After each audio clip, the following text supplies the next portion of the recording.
This thing does not pull any punches.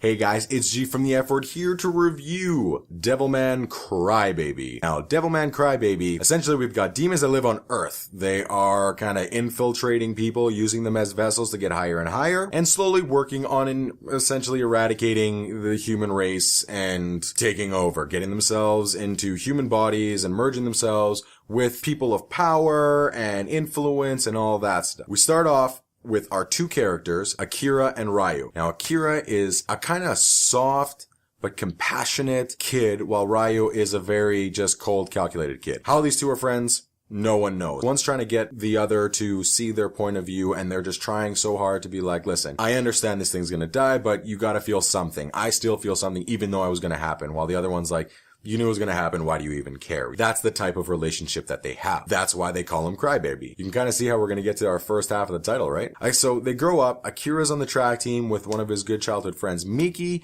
another one named Miki, but they call her Miko because Miki, the other Miki, is better than the second Miki, I guess, so they kind of just change her name so they can have a difference. And Akira's living his life. He's kind of, slower. He's not that fast. He's not that popular. He's still kind of that same weak kid. He's got a sense of justice in him, doesn't have the courage to exact it, even though his moral compass is, right on where it should be. And then Ryo shows up. He's like, Akira, we gotta do a thing.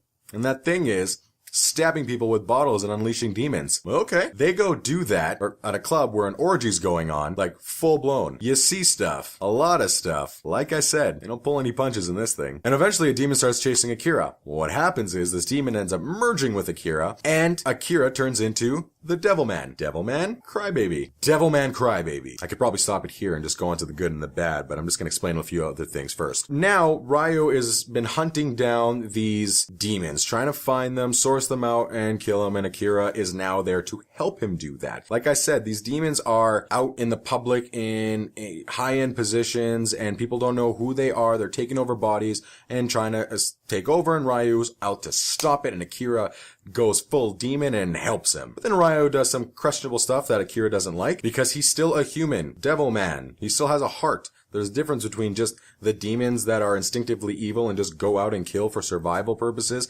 and there are these devil men, such like he is. And his motivation is help people. He's a good guy. And Ryo's is just exterminate. You can see there's going to be some clashes there. Everything eventually escalates. I don't want to go too much further because there's a lot to unpack here, but I think it's best if you experience it yourself. The basic premise, I just told you, and we're just going to stop here and then go forward. So, right off the bat, I like all the characters in here. The way that they're written, the way that they're, portrayed, even though this is an anime, they're very good. They're very well done. They're characters that you feel for. You care about their motivations. You care about the other people around them.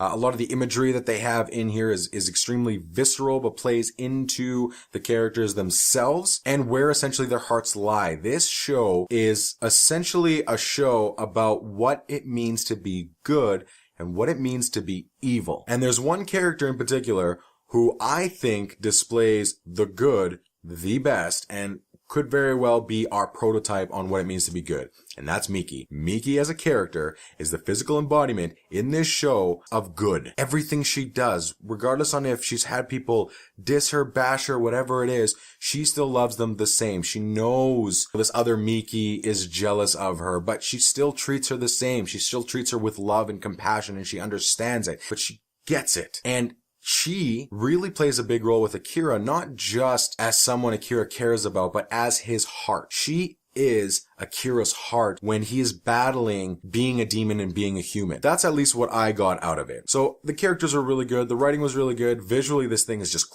crazy. There's so many boobs and the drugs, and I'm pretty sure there's a Zelda Ocarina of Time reference in here. If you see it closer towards the beginning, just think Water Temple Amoeba. That's all I want you to think. That's what I thought right off the bat. And that scene was so badass. But yeah, Legend of Zelda Ocarina of Time. There's also a big X-Men thing in this. It touches on a lot of socio-political things that are going on in our world right now. It touches on racism, and it touches on people's tolerance of others, and in this case it does it in the sense of humans and demons, and it plays that big role, much like in X-Men where they were doing mutants and humans. There's a lot of that in this. Now, this, I think, came before the X-Men. I don't know. This came out a while ago. I don't know what came first. For all you mega fans, let me know what came first, X-Men or this. Either way, because I've seen more X-Men than I have seen anime, or I have seen this, or even know about this reminded me of the X-Men in a really cool way. The way it was put together is quite jarring in the beginning, but once you get it, it works really well with the story structure and the way that the characters are portrayed and how it dives back into just their own memories as people and trying to maintain their humanity, not just from the Devilman side of things, but just as people who aren't demons, haven't been taken over, their own humanity and the way that they react to certain things and the way that it comes to a head are very important things that happen in this and are shown in a very visceral way. Also very visceral, people's heads are cut off, torsos, arms, the whole deal.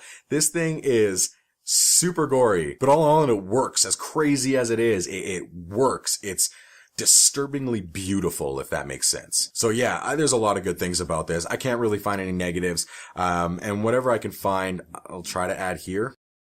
I'm not sure. I think sometimes it gets maybe heavy-handed on the social topics and being as topical and on the nose.